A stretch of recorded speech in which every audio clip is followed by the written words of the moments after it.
So I want to talk about resilience today, right? And I want you to come out of this podcast and go, oh, okay, that's resilience. I understand what that is, and I understand strategies that I can do day to day to become more resilient. So I'm going to talk about resilience in detail, but before I do, I need you to understand the difference between resilience and mental toughness, because these things get grouped into one thing and they're not the fucking same, okay? The way that I would describe it is think about training, right?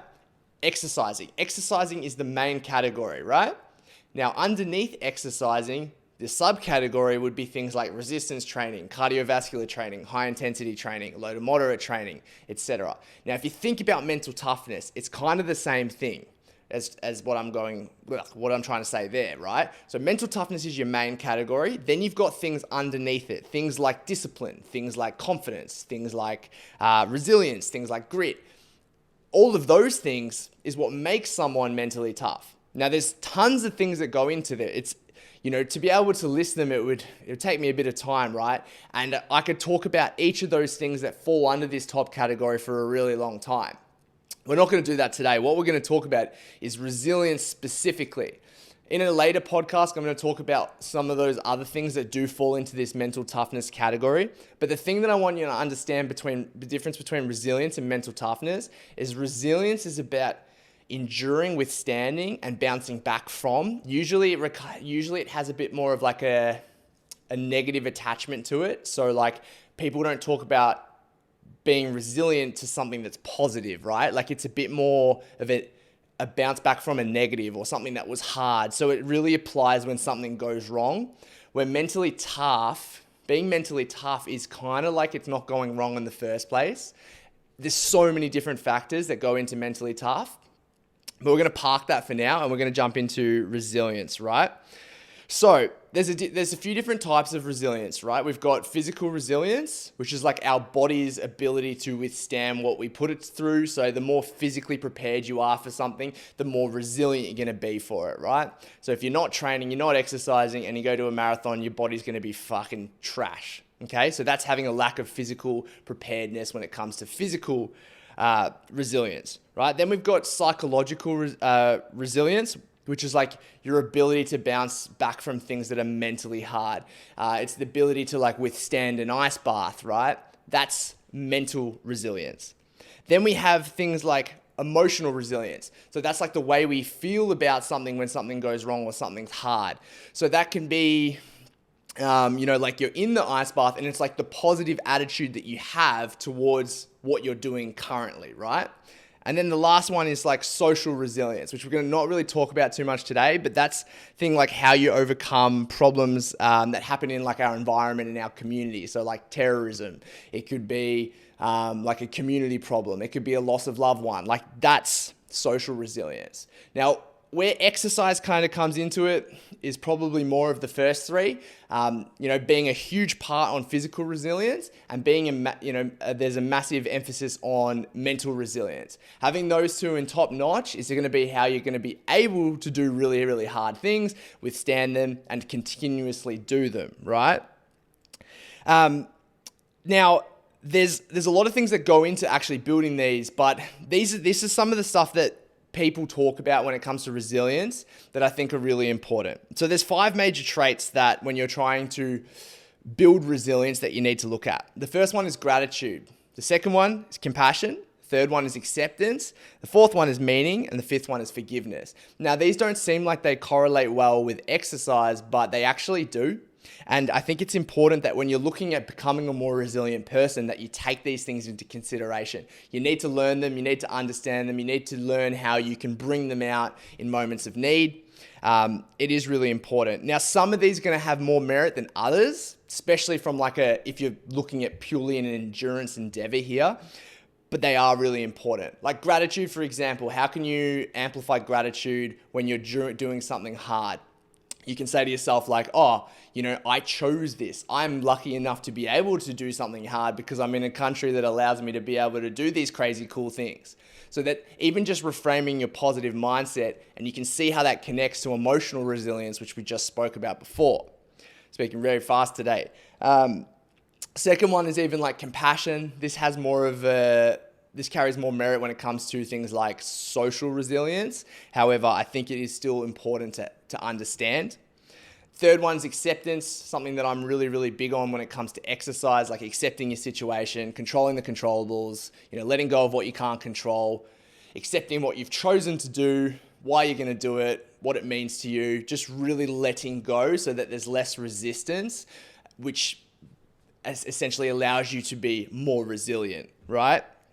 The fourth one is meaning. So where I've talked about in other podcasts is about creating a bit of purpose behind what you're doing. This is also really important. Like if you don't have meaning, you won't be resilient. Someone who doesn't know their why won't be able to bear a how. Those things are vital when it comes to being a resilient person. So you really need to understand how these things fit into this whole holistic resilience view, right? And then the last one is forgiveness. Once again, this is probably more of a social resilience thing. However, once again, still important to understand.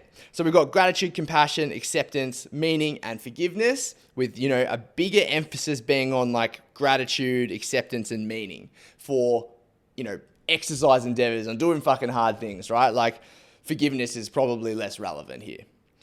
So just to summarize, so in an exercise setting, it's how well we are able to withstand the physical, mental, and emotional strain caused by what we're doing, right? So this is why, in my opinion, and I think this is why resilience is the thing that people refer to the most when they're talking about being mentally tough. Now, the reason I don't like this, and I don't like how this becomes the main thing, is because when you consider someone who's mentally tough, right? Like you look at CrossFit athletes, endurance racers, the thing that you'll notice that they'll have in common is they actually fucking enjoy what they're doing. They have meaning behind it. It's kind of like another day. You can argue that it actually requires less discipline for those people in some ways because they love what they're doing. So they've cultivated this really holistic mindset. So yes, they're resilient. I'm not saying they're not resilient people, but I'm saying that resilience is less needed when other attributes are developed or are in line, right? So this is where we look at the holistic approach to mental toughness and we go, okay, resilience is one piece of the puzzle and is one small element of this mental toughness attitude or these characteristics that we want to develop.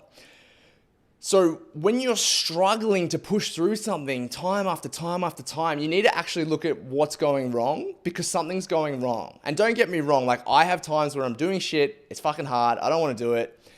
But if it's happening too often and for too long, something else in this mental toughness umbrella is going wrong. And that kind of poses a question, is mental toughness resilience to what degree, right? That's where I think the, whole Goggins attitude is fucking praise Goggins, he's the man. But I think sometimes it's like stay hard, tough culture that we've got, this really like toxic masculinity culture that we've got around like not feeling pain and pushing through it is problematic when you think about what mental toughness actually is, right? Like mental toughness is things like resilience, buoyancy, perseverance, self-efficiency. I'm obviously reading off something. Motivation, confidence, grit, emotional preparedness, psychological perception, practice, discipline, vulnerability. Blah. There's so many fucking things that go into mental toughness. Like, why is the resilience the one that we always focus on? And I think that's because of this kind of cultural thing that's happening right now with being tough. And I guess the opposing view to that is something like, the Resilience Project, where they've done a great job at showing how resilience is not about being hardcore. It's actually about having things like empathy. And if you haven't read that book or you haven't been involved in that, 100% recommend it because I think that looks at the holistic approach to resilience. So if you imagine mental toughness is all of these different things, right? And resilience is like 1/50th of the piece. And you're quite a resilient person, yes, that means you've got an element of mental toughness, but look at how much of the picture you can improve upon. And when you start looking at all the other areas that actually go into mental toughness, you'll be able to actually identify areas that you can improve on. So all those motherfuckers that say, mental toughness is something you just get kind of naturally by doing things, absolutely fucking not. You can drill into your psyche and you can drill into who you are as a person and you can look to toughen the fuck out of yourself. It's 100% an intentional act. So you should, if you've got endeavors to do great things, you should actually look at this, and it will make a big difference. Now, I don't want to go too deep into the mental toughness rabbit hole because I'm going to do that another time. But essentially, there's a lot of people that break down mental toughness into the 4 C's. I'm not going to explain them today, but I still want to give them to you. So that's control, commitment, challenge, and confidence, right? They reckon mental toughness. So there's a lot of very, very smart psychologists that a lot smarter than me that say that this is what this is broken down to. And then you can look at those categories and look into the further subcategories, which is what I was explaining before. But I think as a summary from a mental toughness point of view, in an exercise setting, my opinion is I think it's about how easy you find doing the hard things. So just to summarize, right? Mental toughness is an attitude made up of a ton of characteristics that you can work on. Resilience is one characteristic out of all of these things that you can explore and work on, right? So, coming into some other stuff, I think that's really important to understand when we're trying to think about building resilience. When we're thinking about building resilience, I think there's a really good way of looking at it, right? And this is coming straight from me. Now, this is my opinion on it, but clarity and purpose is one part, right? So if you imagine there's 3 parts to this, the first part is clarity and purpose to be more resilient, right? The second one is physical, and then the third one is resistance, okay? I'll explain this in a second. So basically what this means and how I want you to think about this is when you're trying to build resilience, you need to do something for the soul, something hard physically, and something hard psychologically.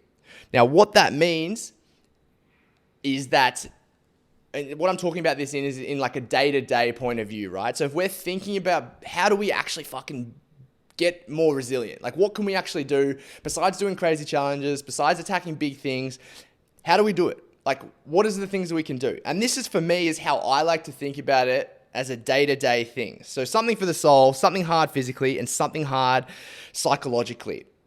Now, what do we do, right? So let's have a look at those. So something for the soul. What this means is we're trying to align your willingness to do something. We're trying to align this, like the desire behind it, to make it easier when we're in the shit. And to be able to withstand things, once again, like the more purpose we have, the more clear we are on it, the more grounded we are as a human, the easier it feels, the less resistance it requires, and that allows us to be more resilient. So what are the things that you can do for the soul, right? You need to work out yours for you, but there's some things that you can do on a day-to-day basis is like meditating, journaling, Wim Hof breathing, which I love, mindful walking, to-do list, goal setting, whatever the fuck you want to do, right? But on a day-to-day basis, having something for your soul or something for your spiritual side is going to make you more resilient. 100%. And if you're not doing that, you're going to see a massive difference when you are. If you're already doing that, it's just really about staying consistent and maybe looking for some ways that you can amplify that. But it is a necessity in day-to-day resilience building. Okay? It allows you to go within yourself. It allows you to get clear. And when you're clear, shit happens. The second one, obvious as fuck, physical, right? Second thing you need to do day to day to build resilience is to have a physical element to what you're doing. So physically, no shit, it's going to be things like exercising, training, running, walking, whatever your version of physical is, but there needs to be physical stress every single day, or an element of physical every single day to build a resilient body and mind. Okay, now the third one is psychological. To tie this all together, to look at these 3 elements and what we spoke about before, you need to have some type of psychological stress each day to improve. Now, the reason I think this is why cold showers and ice baths and stuff get such a hype is because they are probably the easiest thing you can do each day that sucks shit, right? Like there's not many things that you can do every single day that's outside of exercise that causes the mental problems that an ice bath can cause you early in the morning, or a cold shower early in the morning when you're all warm, right? In terms of a recovery point of view, it's fucking so massively inflated that I think it just gets such a big hype for absolutely no reason. Well, for very little reason. I'm not saying they're bad because I do them every day now. But Like if you're sleeping well and you're eating well and you're training well, in terms of recovery perspective, it's a fucking waste of time most of the time. But as a psychological stressor to look at you becoming more mentally resilient, which ties in with those main resilience categories that we want to improve upon, it's good to have something. And having it every day, going into a resistance section where every single day you're waking up and you're going, fuck, I don't want to do this, to find yourself doing it and you're overcoming that, that's awesome. Where else can you get that in a day-to-day life besides cold showers and ice bath? Now, some of the other things that I think you can do to still do this is you can have things like vulnerability. You can have hard conversations with someone. It might be reaching out to a stranger. Basically, what you're looking for here is you're looking for something that you can do every single day that you do not want to fucking do, that is not related to exercise. Chances are, if you're listening to this, you probably enjoy exercise somewhat. I fucking hope so. So that means that you saying, oh, well, I do something hard every day, it kind of goes out the fucking window when you love it. Yes, there's going to be days where you don't feel like it, but the reality is like you like exercise, right? You don't fucking like cold showers yet. I guarantee you that you probably don't like cold showers or ice baths every single day at 5 a.m. I don't know if anyone ever loves that, but that's something you can do every day to kind of create that stressor, right? Cool. So to summarize, we understand now, hopefully, that resilience is a subcategory of mental toughness. Mental toughness has a bunch of characteristics and attributes that we can develop intentionally, right? We understand resilience is broken into multiple categories, and we understand that we need to do things each day to be able to build more resilience. Those three things are something physical, something for the soul, and something fucking hard mentally, right? Psychologically. Cool. All right. That was 21 minutes of the fastest fucking talking I could possibly do. Yeah, like, share, all that crap. Thank you.